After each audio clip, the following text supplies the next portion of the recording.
Hello friends and welcome back to this series where we'll be creating an Instagram clone in the FlutterFlow and Supabase. So this is part 19 of the series, and in this video we'll be seeing how we can create the UI for our comment section over here for each of our posts.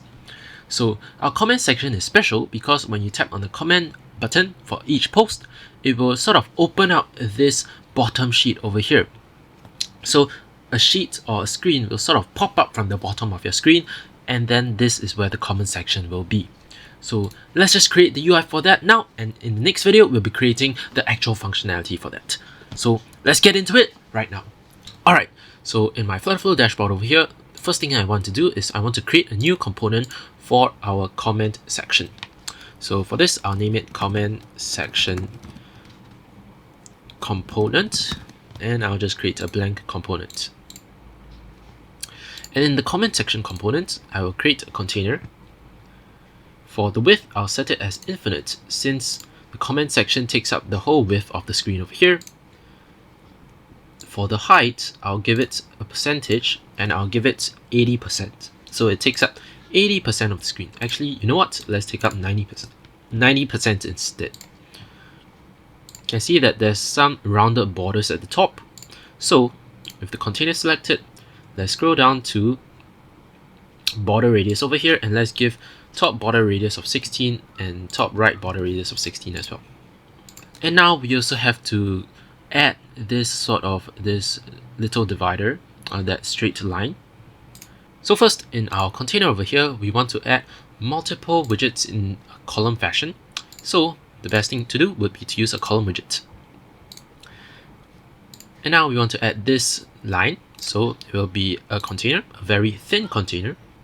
We will change the width to, let's say, 40 and the height to, let's say, 8. You can't see now, but if we change the color to, let's say, secondary text, you now see it much clearly. So it's still sort of like obstructed by FlutterFlow's own labels. So with the container selected, let's add some top padding of 16, and we also select this container, and let's actually decrease the height to 4 or 6. I think 6 would be good, and let's add border radius of 4. Alright, so it seems good enough. Maybe I'll actually decrease the height to 4 instead, and I'll decrease the padding, top padding, to 12. Yep, looks better now. Maybe one more thing we can do is we can decrease the width to, let's say, 32. Yep. Now let's go on to add this comments title. So we'll add a text widget and we'll name this comments. Let's also add some top padding of 8. We'll also change the text style, or the font weight rather, to semi-bold. And we also want to add this send icon over here. You can see that this send icon is roughly on the same horizontal row as this comments title. So what we can do is we can go to our text, we can right click on it, and we can wrap this widget inside of a row. And in this row, we'll add one more widget, which is an icon. Let's change the icon to send icon. I think this one will do for now. Or maybe not. It looks quite ugly. Let's just choose a filled icon for now. And you can see that they're not really aligned just yet because this comment text has some top padding. So let's remove the top padding, and instead we'll add padding to the row itself. So padding of 4 should be fine. And let's also center this comment title. So how we can do that is, since there are an even number of elements, we can't really center this comments title properly. So what we can do is, inside this row, we can add a transparent container. So I'll add a container widget, I'll remove the width as well as the height, and I'll also remove the fill color so that it's transparent. I'll place it before the comments text, and now with the container selected, under the expansion property, I'll select expanded, which is this filled icon, and I'll set a flex of 1. I'll go to my text over here, and I'll set it as expanded as well and set a flex of 1 as well, and do the same thing for this icon over here. So 1, 1, 1. Now for this icon, I want it to be pushed to the right, so under alignment I'll just select this right one over here. For this comment, I want it to be centered, so under alignment I'll just center it. And now you can see that the comment's title is centered, and while this icon over here is pushed all the way to the right. Let's also add some right and left padding to this row as well. So right padding of 16, left padding of 16. And great, everything is centered properly. Let's also just change the color of this send icon to secondary text. Alright, great, and now we can move on to the UI for our actual comment itself. So, since there are so many comments over here, what we can do is we can make use of components. So each one of these comment rows will be derived from the component, the same component, since they all have the same style. So what we can do is we can first go ahead and create a component. So we create a new component, and this will be comment row component.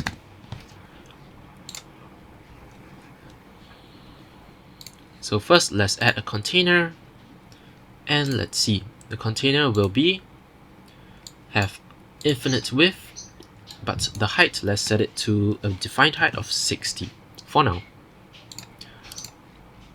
Let's also remove the fill color. Alright, and let's go ahead and look back at our design, our reference over here.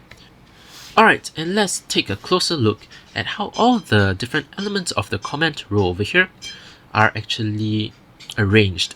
So we can see that the profile picture, as well as the username and time, relative time that the comment was posted, as well as the actual comment, the text of the comment itself, seem to all fit inside the same row over here.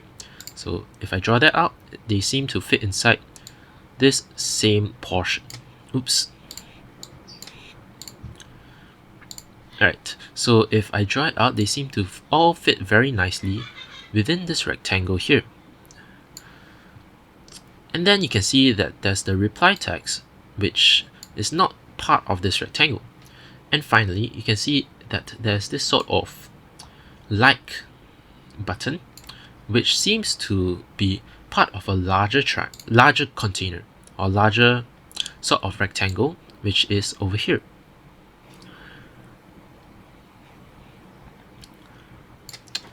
Oh yes, and there's actually also a very small column over here, so you can group that. And finally, there's this very small row over here as well. Alright, so I hope you're able to see where I'm going with this. You can see that each of these rectangles represent a column or a row. For example, you can see that this yellow rectangle is a row with this username as well as the relative time. Then this larger blue rectangle enclosing this yellow rectangle is actually a column with a row inside. Then this red column, and then this red rectangle over here is a row with the blue rectangle as well as the profile picture. And there's actually also one more column over here, which I forgot to do. So this is another sort of column. And last but not least, this green rectangle represents the whole row, which brings in the purple rectangle as well as the like button over here. So if you really look deep into the design and sort of break it down column by column, row by row, you can see that it's not that difficult to identify what we need to do and what we need to implement in FlutterFlow. Alright, so now that we have a good understanding of what we need to implement in the rows and columns, we can go ahead and do that in FlutterFlow. So in the container, we should try to implement the very big green row first. So let's get a row. So this will represent the green row. Next, the green row has this purple column as well as this like button. So what we can do is we can put in a column. And next we can also put in this red column containing the like button as well as the number of likes. So inside the row, not the column, we add another column. We can name this column the like column. and this column, the content column.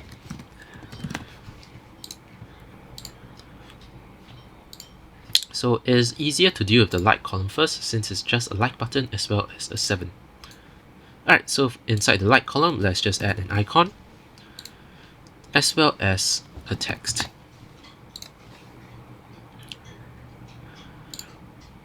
So since it's quite difficult to read over here now, let me just go ahead and go into our parent container, and I'll just set a fill color of white so that it's easier to see. Later we'll remove it. So first, let's go to the icon and let's change the icon to a heart. Let's also change the icon color to secondary text. And let's change this text to, let's just put it as 7 for now. Let's change the font weight to semi-bold as well to make it more legible. So we're done with this one. Now let's focus on this purple column over here. So inside the purple column, we have this red column as well as a reply text. So we can add another column, and inside our content column, we'll add a text. So you can't currently see the text, so actually what we should do is we should go to our parent container and let's just increase the height a bit to 80, or maybe even to 100 for now. We'll change it later. Alright, so let's just first change this text to reply. And let's change the font size to 12. Next, it will be this red column. Actually, this should be a row, not a column. So that was my mistake. So we can right click on this column over here and replace this with a row instead. So what will this row have? Well, it will have this profile picture as well as a blue column. So inside this row, let's first add a circle image. And we need to go ahead and decrease the diameter of the image to, let's say, 30 or maybe 40. And then it'll be followed by this blue column. So inside the row, we'll add yet another column. Alright, so now we are focusing on this blue column right here. So this blue column contains a yellow row followed by the actual text of the comment. So inside the blue column, we'll add another row and text widget. So this will be text of the comment. We'll just put it as that for now, and now we can work on the row. So inside this final yellow row, it just includes the username of the user who posted a comment as well as the relative time that has passed. So inside this row, we just need to add 2 text widgets. So this will be username. Oops, I spelled it wrongly. Username followed by relative time. Let's put 5 months for now. Alright, so let's also change this, and let's also change the names. So for this, it'll be relative time text. This will be username text, and this text, this text will be our comment body text. This will be reply text, and yep, that looks good. With our relative time text selected, let's also change the text color. So instead of primary text, we'll go secondary text. Let's also change the font size for our username text to 12, as well as the font size for our relative time text. And what I want to do is also to align the content in our blue column to the left. So with our blue column selected, I'll go to cross-axis alignment, and I'll just choose align at the start. Now let's add some padding to everything. So first, with our content column, we want to push this like column all the way to the right. So to do that, with our content column selected, we will select the expanded expansion to push everything to the right. Now for our like column, we also want it to be aligned to the center vertically, so we can choose the main axis alignment to be in the center. And also let's add padding to the whole row over here. So with the row selected, let's add uniform padding of 8. Then we want to also go to this row over here and we select this column, which is our blue column, and we'll add some padding to the left. Let's add padding of 4.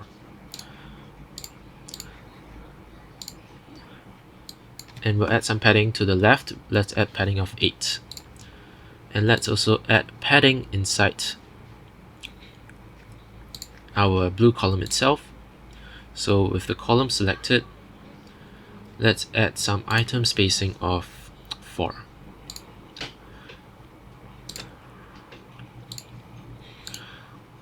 And with the row selected, this row, our yellow row, we also want to add some item spacing. So item spacing of 4 as well.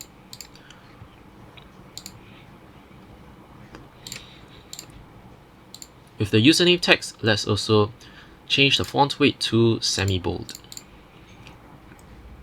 And the last thing that we want to do is we want to align this reply text over here. So it looks like we have a problem over here. So instead of making the content column expanded over here, we will just revert that change. And instead, what we can do now is we want to select the row itself, and under main axis alignment, we can select this, which is space between.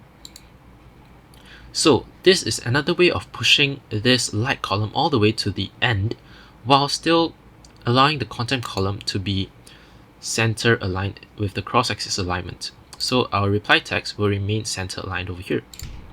Alright, and I think that basically wraps it up. Maybe one more thing that we can do is for the reply text, we'll change the text color to secondary text. And let's also go to our container and we'll decrease the height to 80. Alright, so that looks very nice. And now we have our comment row component done. So the last thing that we can do is we can show our comment row component inside our comment section component. So to do that, we can show it inside our column over here. But remember, we can use a better widget over here, which is the list view widget. So inside this column itself, we can add a list view widget. And inside this list view widget, we can then add our comment component. So comment row component. We can also try duplicating it to see how it looks. And I think I would also like to increase the actual comments title over here, the font size to 16. And actually, let's go to our comment row component and let's go to our like count over here. And let's change the text color to secondary text. Alright, so yep, it's looking good now. Our comment section is looking fabulous now, and we actually have all the UI components we need to build our comment section up. Alright, so in the next video, we'll be seeing how we can link our comment section over here to our Supabase database and add the actual functionality to allow our users to comment on our posts. So I hope you're excited for that video, and I'll see you there.